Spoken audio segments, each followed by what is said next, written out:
പാലക്കാട് അട്ടപ്പാടിയിൽ ആൾക്കൂട്ട ആക്രമണത്തിൽ ആദിവാസി യുവാവ് മധു കൊല്ലപ്പെട്ട സംഭവത്തിൽ ഹൈക്കോടതി വിധി ഇന്ന്. വിചാരണ കോടതി വിധി ചോദ്യം ചെയ്ത് സർക്കാരും പ്രതികളും നൽകിയ ഹർജിയിലാണ് വിധി പറയുക. കേസിലെ എല്ലാ പ്രതികളോടും ഇന്ന് ഹാജരാവാൻ ഹൈക്കോടതി ഉത്തരവിട്ടിട്ടുണ്ട്. 2018 മാനസിക വെല്ലുവിളി നേരിടുന്ന മധുവിനെ മോഷണക്കുറ്റം ആരോപിച്ച് ആൾക്കൂട്ടം തല്ലിക്കൊല്ലുന്നത്.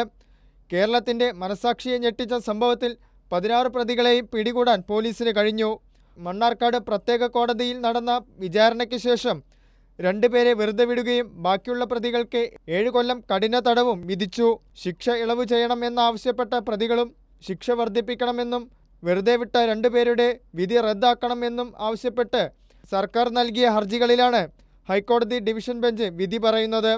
ജസ്റ്റിസുമാരായ വി രാജ വിജയരാഘവൻ, കെ വി ജയകുമാർ എന്നിവർ അടങ്ങിയ ഡിവിഷൻ ബെഞ്ചാണ് ഹർജികൾ കേട്ട് തീർപ്പ് കൽപ്പിക്കാൻ പോകുന്നത്. നിലവിൽ ശിക്ഷ അനുഭവിക്കുന്ന പ്രതികളും വെറുതെ വിട്ടവരുമായ എല്ലാവരും വിധി കേൾക്കാൻ കോടതിയിൽ ഹാജരാകാൻ ഡിവിഷൻ ബെഞ്ച് പ്രത്യേകം ഉത്തരവിട്ടിരുന്നു. കൈരളി ന്യൂസ്, പാലക്കാട്.